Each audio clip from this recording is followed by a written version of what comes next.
본문의 말씀은 창조 세계에 계시된 하나님의 영광을 찬양합니다. 그리고 난 이후에 율법에 계시된 하나님의 지혜와 영광을 역시 찬양합니다. 그리고 이제 뒤에 말미에 그러한 영광의 하나님 앞에 오늘 시인은 한없는 죄인임을 허물 없이 정결하고 순전한 영혼의 삶이 되기를 마지막 절에 뭐라고 말하고 있습니까? 그의 말과 마음의 묵상이 하나님 앞에 연락되기를 바라는 그러한 간구로 오늘 시편은 마치고 있습니다. 제가 새 가족들을 양육하다 보면 간간히 물어보시는 질문들이 있어요. 여러 가지가 있는데 그중에 대표적으로 몇 가지가 과거에 우리나라의 전쟁 영웅들이 있지 않습니까? 예를 들어서 이순신이라든가 임진왜란 때 그러한 전쟁의 민족적인 영웅들, 그 사람들이 하나님을 믿지 않았으니까 지옥에 간 겁니까? 이런 거 묻습니다. 여러분, 이순신 장군이 지옥에 세종대왕이 지옥에 갔을까요? 지옥에 간 거냐? 그런 거 묻기도 하고요. 또 하나는 뭐냐면 우리나라에는 이제 복음이 들어온 지가 천주교가 한 200여 년이 됐고요. 우리 개신교가 들어온 지가 그보다 짧은 교회사의 역사를 가지고 있습니다. 그러니까 이제 고구려, 신라, 백제, 삼국시대, 그리고 고려, 조선시대, 그럴 때에는 아예 이 기독교 신앙이 우리나라에 전례가 되지 않았던 때잖아요. 그러니까 전혀 복음을 이제 듣도 보도 못했을 텐데, 그때 그 사람들이 지옥에 갔느냐? 이런 거를 물어봐요. 만약에 지옥에 그렇게 갔다면 하나님이 불공평하신 것 아니냐라는 질문을 하죠. 여러분들이 만약에 여러분들의 자녀들에게 이러한 질문 받을 수 있거든요. 이러한 질문을 여러분들이 받으셨을 때 여러분들은 무엇이라고 답변을 하시겠습니까? 지금 대답하지 않으셔도 괜찮아요. 이런 질문들을 성경에는 난제라고 표현합니다. 난제. 어려운 과제다 그 말이에요. 어려운 일이다. 말끔하게 해결하기가 참 어려운 그런 질문들입니다. 그래서 성경을 보는 이 관점, 스펙트럼이 넓은 교단에서는, 그런 교파에서는 구원의 가능성을 내비쳐주기도 합니다. 내비쳐주기도 하고, 그러나 반대로 이 스펙트럼이 상대적으로 좁아 보이는 교단들이 있어요. 이런 진영에서는 당연히 없다라고 이제 단정을 해버리게 되죠. 그러나 우리는 적어도 인간으로서의, 피조된 인간으로서의 우리들에게 일단 먼저는 그 질문 자체가 적당하지 않다는 것을 우리는 알아야 됩니다. 그 질문, 물론 생각해 볼 수 있죠. 하지만 그것에 심각하게 우리의 신앙이 매여버리면 안 된다는 거죠. 먼저는 질문 자체가 적당하지 않는데 왜 그러냐면요. 여러분, 구원의 문제는 절대적으로 누구에게 속한 권한입니까? 인간의 구원에 관한 주권의 문제는 오직 한 분에게 속한 문제예요. 누구요? 하나님. 위에 계신 우리 하나님의 권한이기 때문에 그것을 우리가 판단할 수가 있다 없다? 판단할 수 없다라는 게 전제가 돼야지 되는 거예요. 이 질문은요. 여러분들은 제가 구원받았다라고 확신하십니까? 죄송한 말씀입니다만은 저는 여러분들의 구원을 확신하지 못합니다. 확신하지 못합니다. 왜 그럴까요? 그것은 우리의 몫이 아니라니까요. 그건 우리의 질문이 아니에요. 천국에 올라가면 두 가지 때문에 놀란다 그러죠. 첫 번째는 우리 목사님이 안 왔다는 거예요. 그래서 놀란대요. 둘째는 뭐냐면 어떻게 네가 여기 있냐는 거죠. 어떻게 당신이 여기 있습니까? 두 가지. 우리 목사님이 안 와서 오지 말아야 될 것 같은 사람이 와 있어서 놀란다라는 거예요. 여러분, 구원에 관한 질문은 우리의 몫이 아니에요. 우리의 몫이 아니고 이것이 전제고, 그러나 그럼에도 불구하고 몇 가지의 성경적인 이해들을 조금 더 우리가 덧붙여서 이해를 해볼 시도를 한다면요. 여러분, 하나님의 존재와 그리고 하나님이 계시다라고 하는 그 계시는 자연과 만물, 그리고 하나님의 피조된 세계의 궁극적인 우주를 통하여 하나님이 계시하셨다라고 하는 게 성경적인 입장이에요. 물론 이것으로는 부족하죠. 성경에 그 하나님을 올바로 이렇게 방향표를 가지고 딱 이분이야 이렇게 지시하는 것, 이것은 부족해요. 방향성에 있어서. 그러니까는 죄인일 수밖에 없는 인간들은 그 신적인 그림자를, 우리 인간들은 인간 역사에서 어떻게 가져와 버렸죠? 자연신앙 혹은 토테미즘과 같은 이러한 여러 가지의 각 민족의 역사를 통한 토속신앙으로 이 하나님에 관한 나타난 그림자를 변질시켜 버렸잖아요. 이게 구원의 제한성입니다. 로마서 1장 18절에서 20절 말씀에 보니까 이런 말씀이 있어요. 하나님의 진노가 불의로 진리를 막는 사람들의 모든 경건하지 않음과 불의에 대하여 하늘로부터 나타났다. 하늘로부터 나타났나니 이는 하나님을 알만한 것이 그들 속에 보임이라. 하나님께서 이를 그들에게 보이셨느니라. 마지막 20절에 창세로부터 그의 보이지 아니하는 것들 곧 그의 영원한 능력과 신성이 그가 만드신 만물에 분명히 보여 알려졌나니 그러므로 그들이 하나님 없다 하는 그 죄인들이 핑계하지 못할지니라. 뭘 핑계하지 못한다는 거예요? 나 하나님 알지 못해서 구원받지 못했어 라고 하는 그 핑계를, 원천을 차단했다는 거죠. 성경은 하나님은 인간의 마음속에 진리를 향한 추구를 남겨놓으셨어요. 하나님이 아니고서는 채울 수 없는 구멍을 만들어 놓으셨는데 그 공간을 창세로부터 보이지 아니하는 것들, 그의 영원하신 능력과 신성이 그가 만드신 만물 안에 분명하게 나타내서 보여주셨다라는 거죠. 그래서 죄인들이 핑계하지 못한다. 나 하나님 몰라서 구원받지 못했는데요? 라고 하는 그 핑계의 여지조차 없다라는 거예요. 그러나 그럼에도 불구하고 우리는 이 사람 구원하는 이 일에 있어서 우리의 판단으로 예단할 수 없고 정죄할 수 없다라는 것이죠. 오늘 말씀에서도 보면 이러한 성경의 논리들이 서로 이렇게 상통하고 있는 것을 우리가 볼 수 있어요. 1절 말씀 같이 읽어볼게요. 1절에 시작. 하늘이 하나님의 영광을 선포하고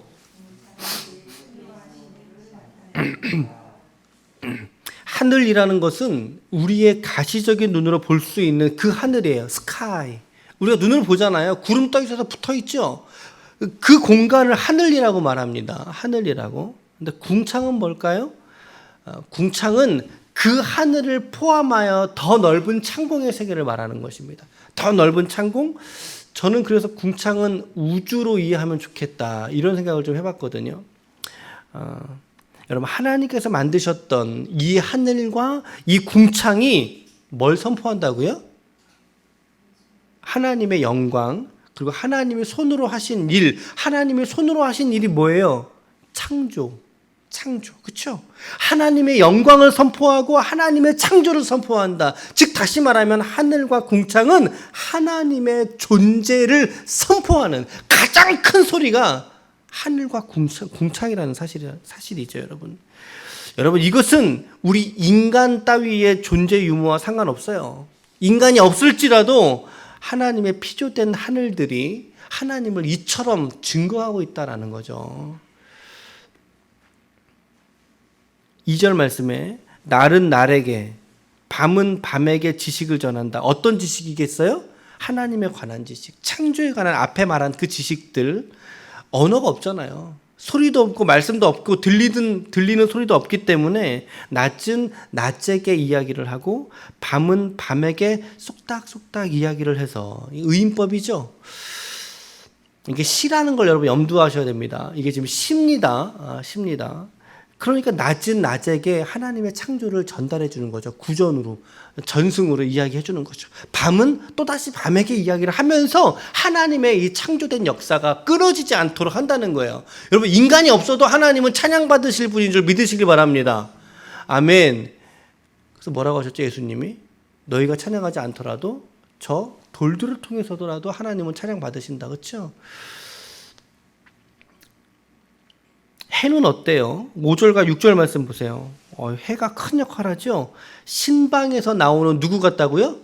신랑 같다고요. 신방에서 나오는 신랑은 어떨까요? 기분이 어떨까요? 마음이 신부를 취한 것으로 인해서 마음이 아주 흡족하고 너무나 기쁘고 신혼생활의 단꿈에 젖어서 나오는 그 신랑 말하지 않겠어요? 해가 그처럼 설렌다는 거예요. 무엇으로 인해서? 하나님의 창조로 인해서. 그렇죠?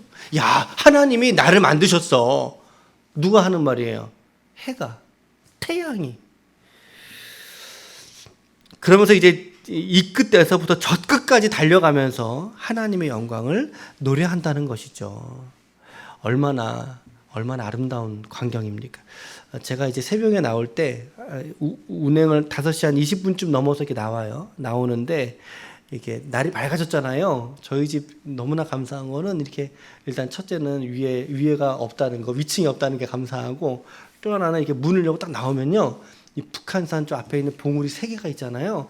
딱 열고 나오면 그 앞에 그 광경이 쫙 펼쳐져요.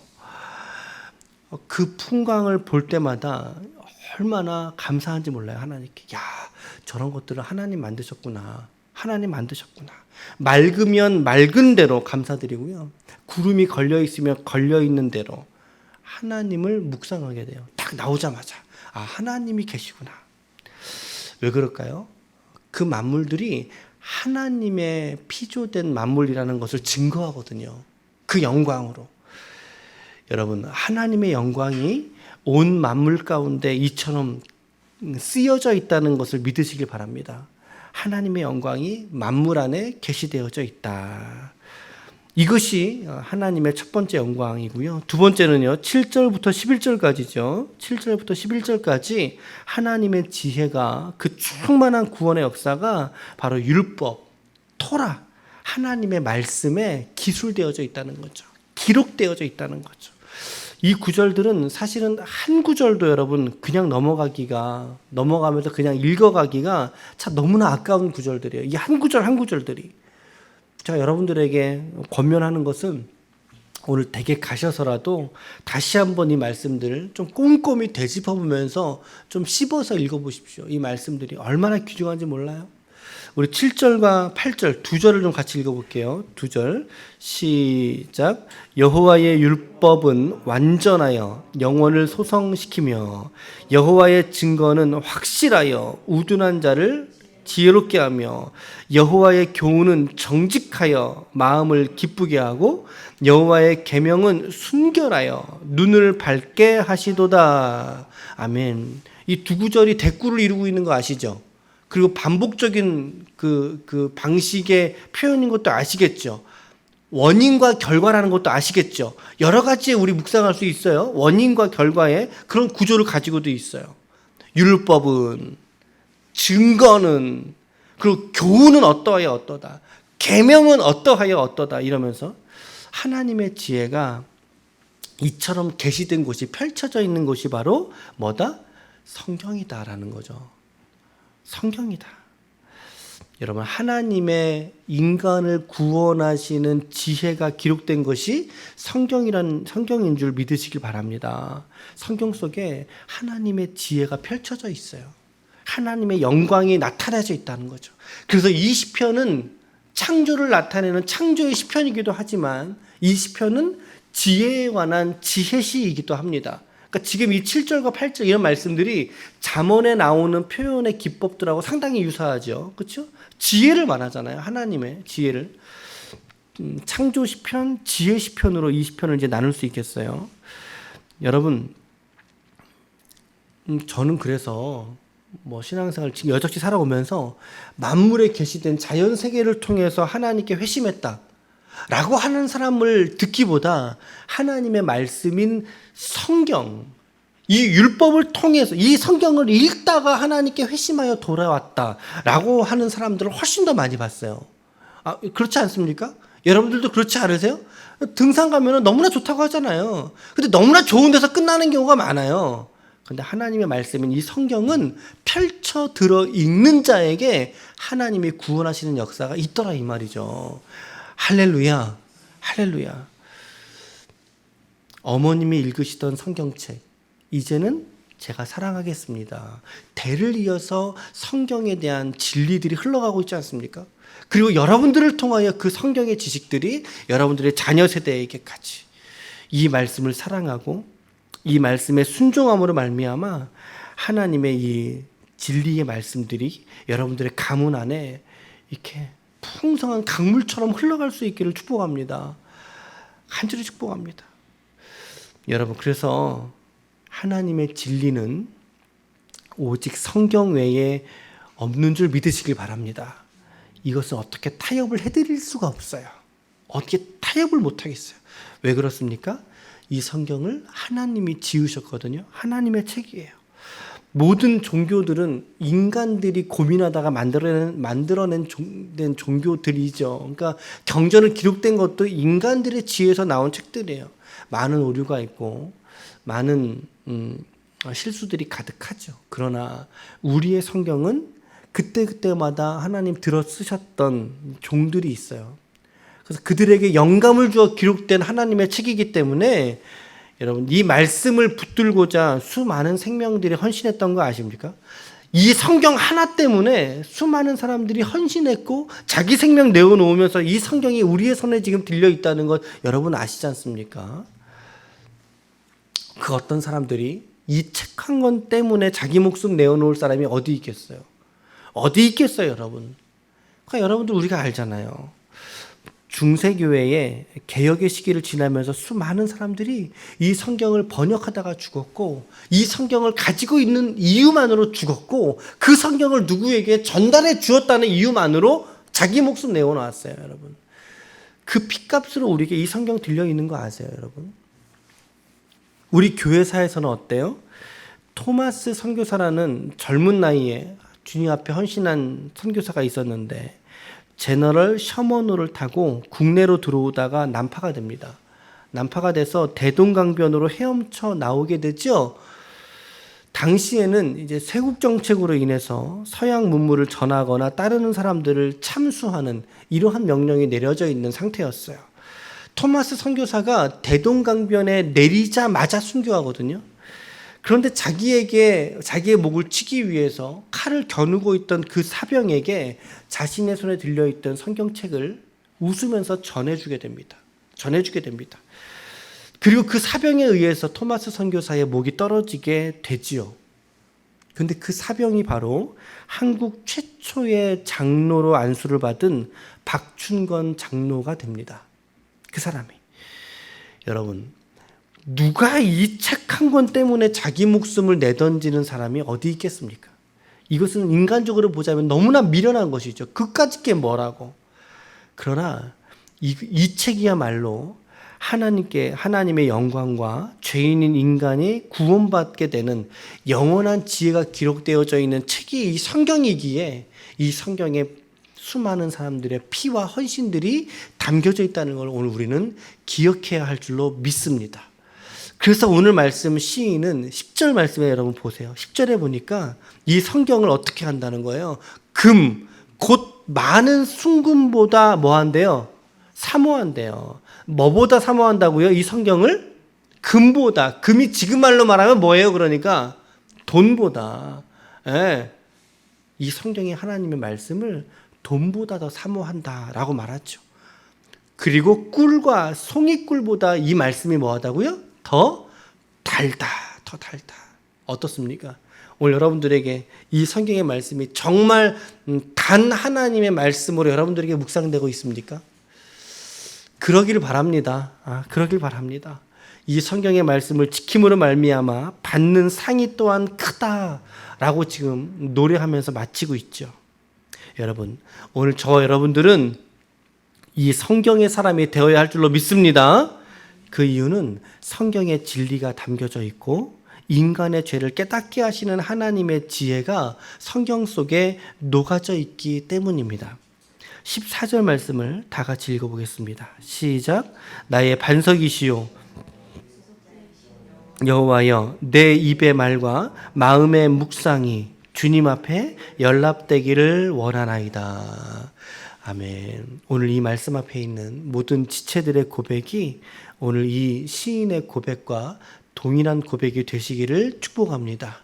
여러분들의 오늘 하루에 말과 행동 하나까지 그리고 마음의 깊은 묵상들이 무엇보다 하나님 앞에 연락되는, 그쵸? 아벨과 그 제사를, 예물을 받으셨던 그 하나님의 마음처럼, 그처럼 연락되는 거룩하고 존귀한 성도가 되시기를 축복합니다. 오늘도 주신 이 말씀들 붙잡고 영광의 하나님과 동행하시는 복되신 한날이 되시기를 예수 그리스도의 이름으로 간절히 축원합니다. 아멘.